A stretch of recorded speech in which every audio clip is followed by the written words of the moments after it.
What is Umika Damage?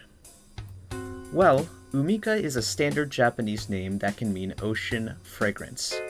Emphasis on the mean, as there are many different meanings that can be assumed with the different kanji in Japanese. Umi in this case being ocean, and ka, well, fragrance. But this can also be interpreted as more of an evocation of the ocean, in a sense. And damage. Well, damage is defined by Merriam-Webster Dictionary as, quote, loss or harm resulting from injury to a person, property, or reputation. What is Umika Damage?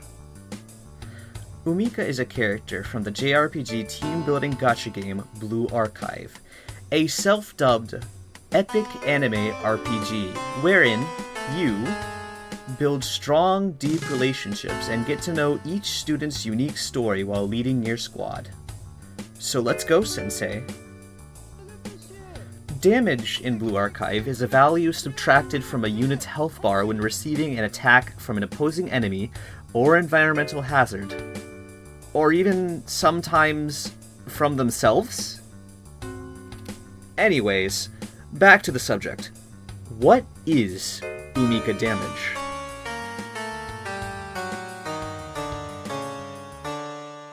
Well, Umika, to be exact, is a dog kimono mimi with mystic weapon damage and mystic armor. She uses a Howa Type 89 assault rifle, also known as the Hachikyū Shiki Shouju, as well as firework launchers. Firework launchers? No. She uses what is colloquially known as a whiz-bang, which is a mobile multiple rocket launcher, often seen mounted onto vehicles, but in this case mounted onto a small festival cart. To deal damage, she shoots her gun in 3-round bursts at up to 15 rounds before reloading, and activates all firework launchers every 10 normal attacks, or every 30 rounds. This also translates to every time she reloads twice. Subsequently, the launchers will shoot 2 cycles which fire off 4 volleys of fireworks. Every third order, this happens twice, totaling 16 volleys. Finally, and most importantly, Umika can summon up to 5 launchers at once. 5 launchers which must be maintained. Now, what do I mean by maintained? Well, this is the meat of our subject today. Each launcher lasts 50 seconds once summoned to the field, and will shoot with every firework order Umika gives. Additionally, each launcher has its own stats and must be buffed individually.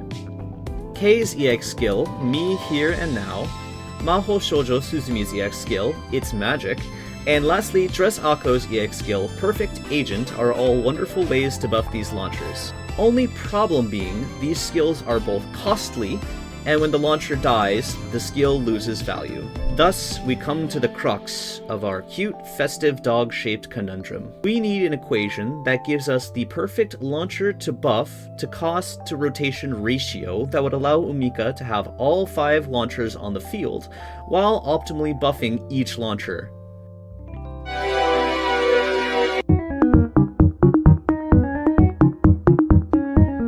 Now, just like a firework, we too are a bit up in the air, so let's ground ourselves a little bit.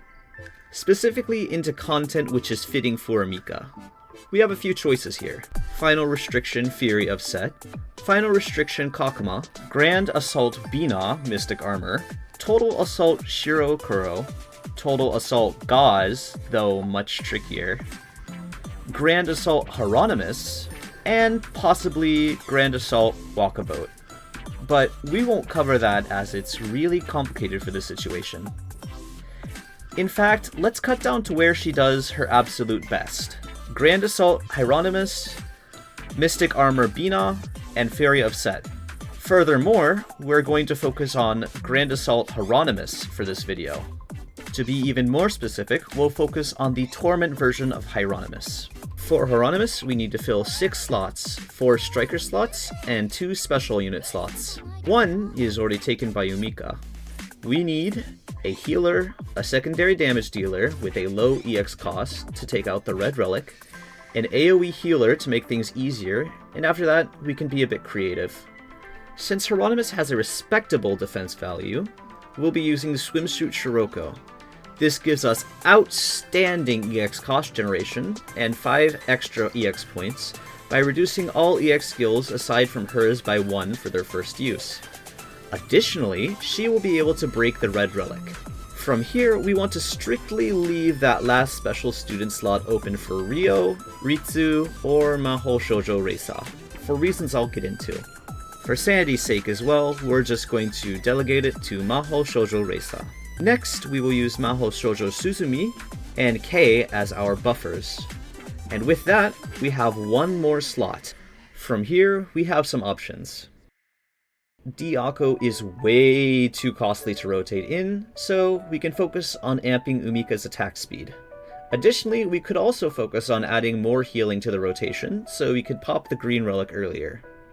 For this video, I'll be using Mio, but Kokona or Idol Mari can be used to fill the green relic quickly if you want to go that route. In order to create said Umika Damage, we need to have 5 turrets up every time Umika uses her fire order. But that's not that simple. In practice, maintaining 5 turrets takes a lot of overhead and technical precision. Additionally, it may not even be possible without the use of Ryo. Sadly, since Grand Assault Hieronymus isn't active right now, we can't exactly visualize that. But we can visualize something else. We can visualize Umika Damage. Instead of completely simulating the Grand Assault Hieronymus raid to every single detail, we will use some math to simulate a theoretical damage output for Umika.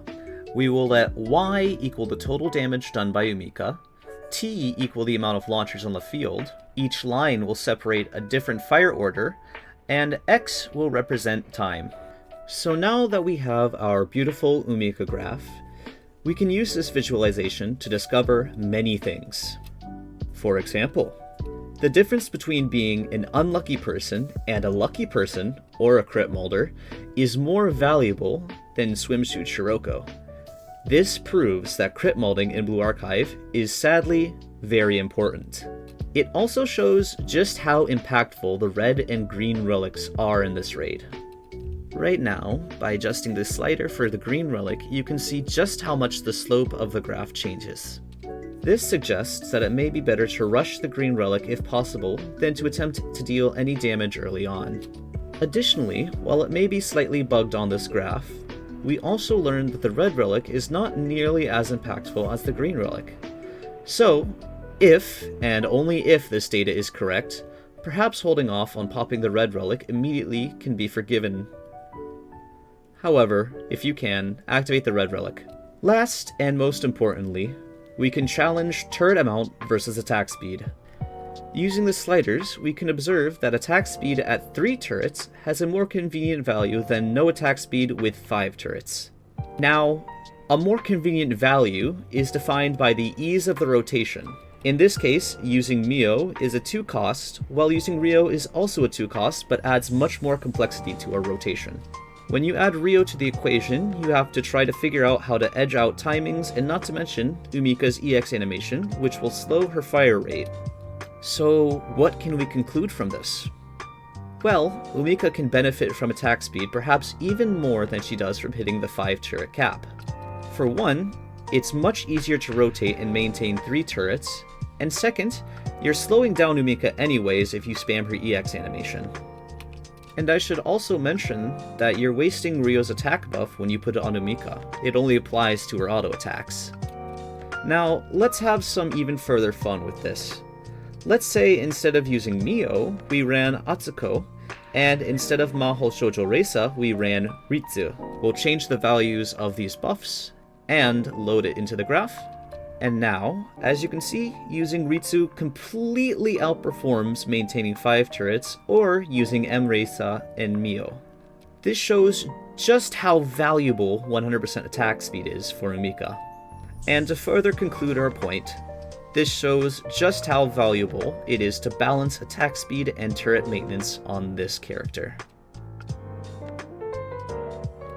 Unfortunately, with how enigmatic and complex this dog is, it won't be possible for us to actually achieve the maximum damage output of maintaining 5 turrets while having the maximum attack speed on Umika.